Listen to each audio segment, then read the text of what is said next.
Je vais rester juste lui, mais tu peux mettre ta carrière. Si c'est un avis, c'est à toi.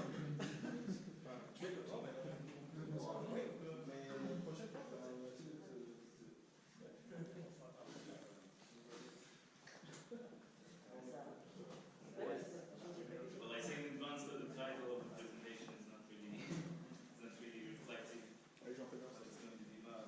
I'll explain why that is.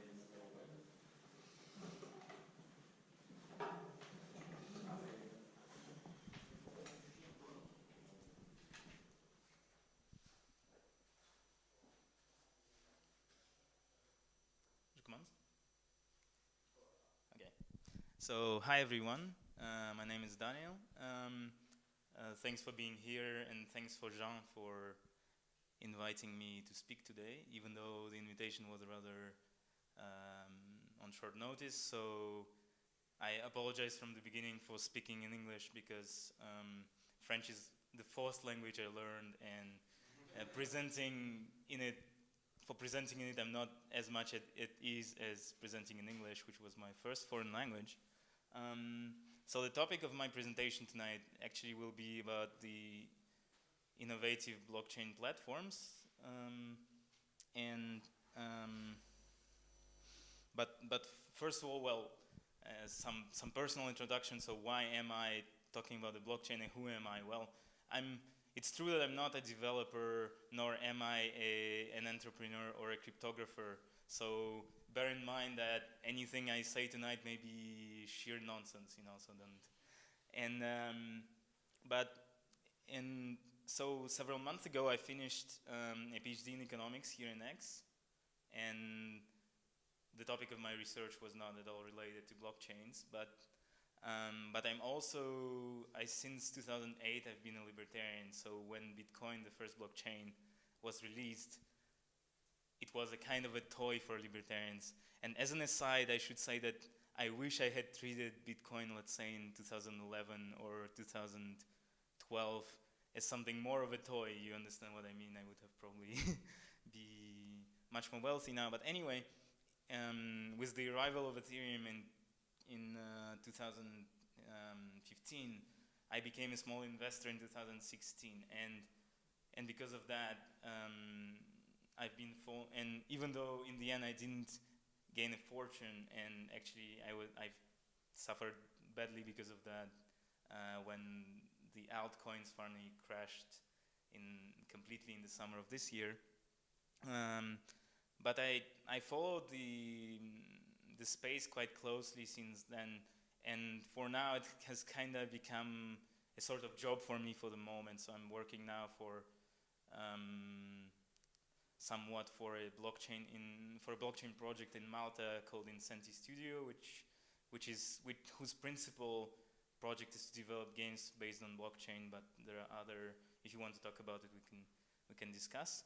So coming back to the topic, so there are, of course, I don't envy someone who is coming right now into the space and trying to make sense of all of it, because obviously there are hundreds of projects of even base level protocols of blockchain, and I'm not even talking about apps built on top of those protocols.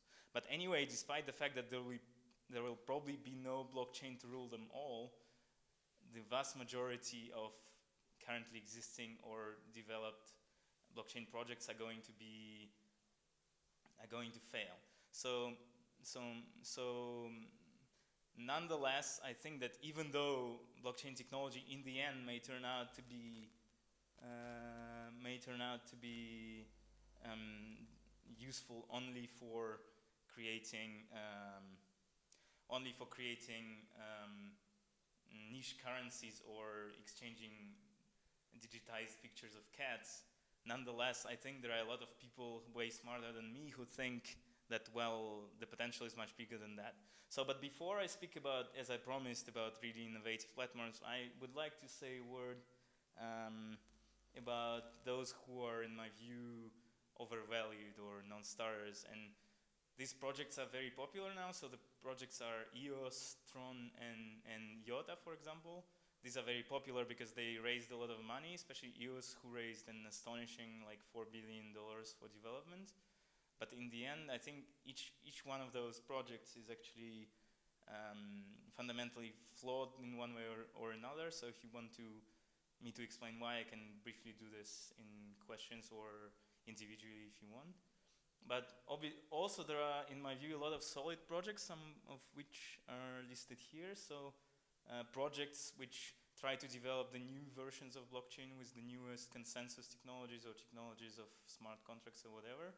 So some of them are here, like Zilliqa, like Dfinity, like Cardano, like Algorand, like Ethereum's own efforts to switch the platform from proof of work to proof of stake and sharding, for example, and so on. But tonight I would like to talk about two projects which I personally find fascinating, even though one of them disappointed me. I will touch briefly, disappointed me personally, but I'll touch briefly why. So those I mentioned. So the first project is Bloxroot.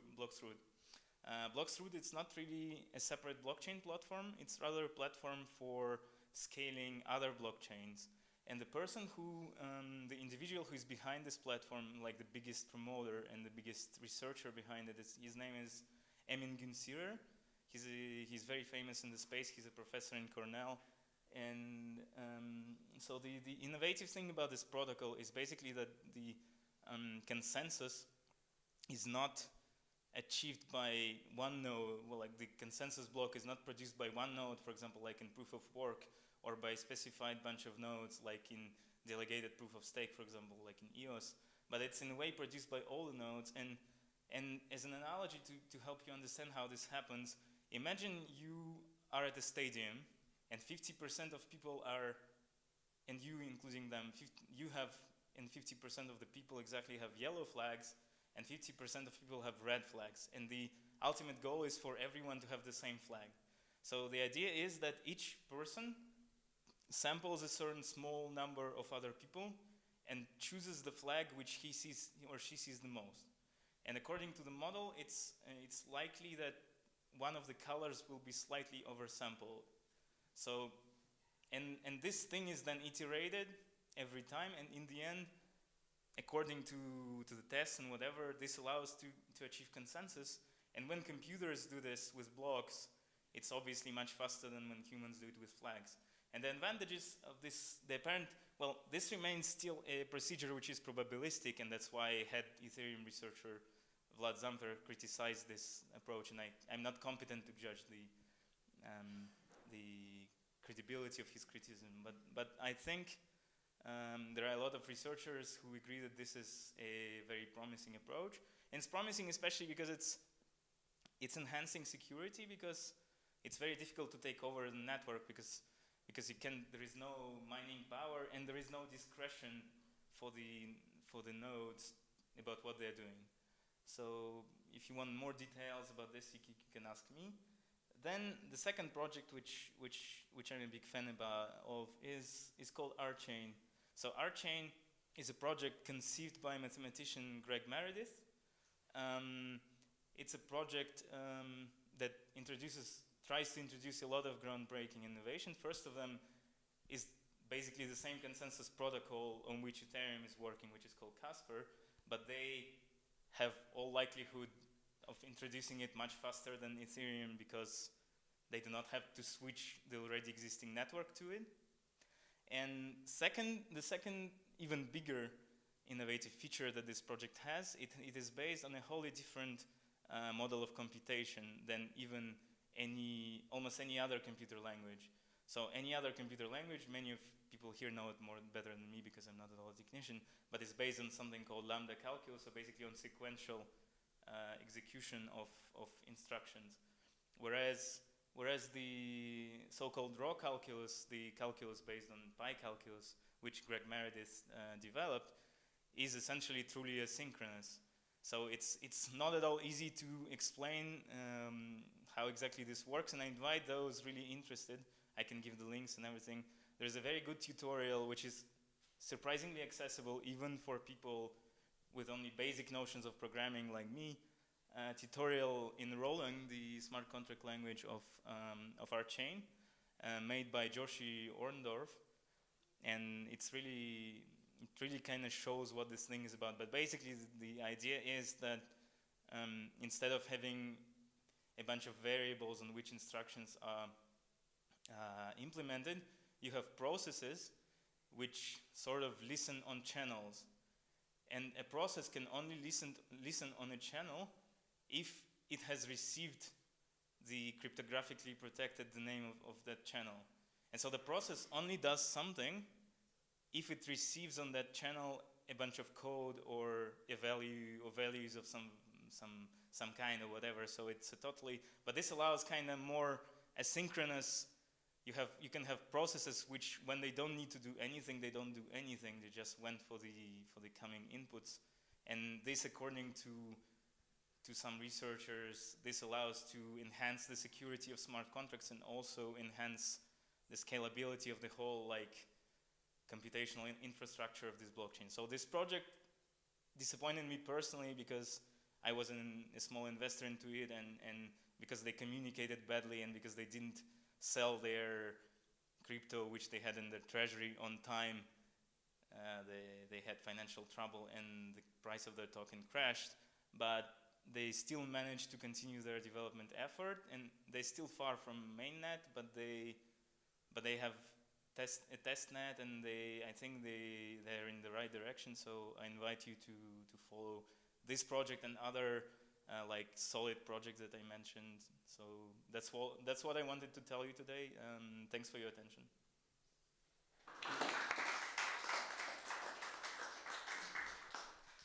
Any questions?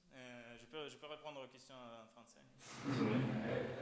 Maybe the ones that disappointed you. I saw just briefly that you had 3 ones on the bad ones, the slide before. Because I read about EOS in some article while ago. Just if you briefly want to say why did they go overrated or why did they disappoint? Okay, no, it's not EOS that disappointed me personally, but overrated. EOS is overrated. I think it has 2 problems. Well, the major problem is governance. So the idea is that all the decisions about how the blockchain functions are made by the vote of coin holders, which is actually very difficult to coordinate.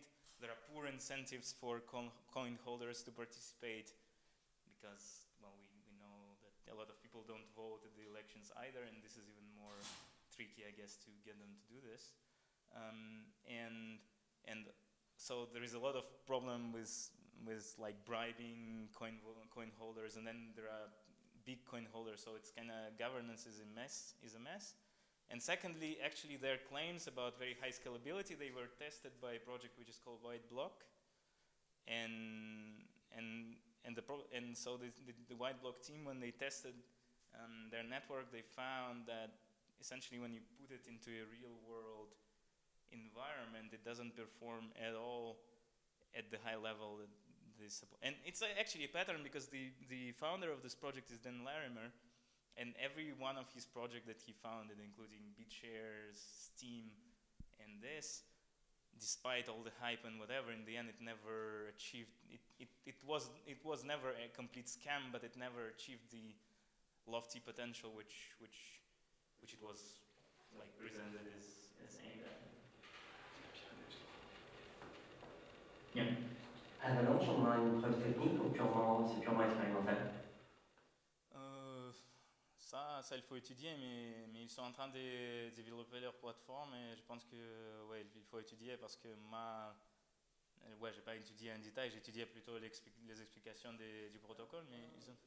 En fait, dans ton talk, tu dis que Avalanche, c'est un consensus qui a été fait sur une sorte de petit mob local qui se propage, et que expérimentalement, on a vu que ça allait très vite.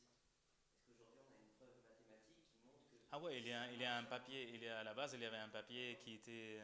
En fait, c'était un peu drôle, c'était comme Satoshi Nakamoto, les créateurs du protocole et les auteurs du papier où ils ont montré mathématiquement que ça doit marcher. Ils sont restés incognito, donc ils ont... C'est probabiliste. Ouais, c'est probabiliste, ouais. Bon, ça je peux pas juger parce que je suis pas un cryptographe, donc il faut regarder pour ceux qui peuvent suivre des papiers comme ça, mathématiques. J'invite ce papier est disponible sur le web. Ça. Elle s'appelle From Snowflake to Avalanche.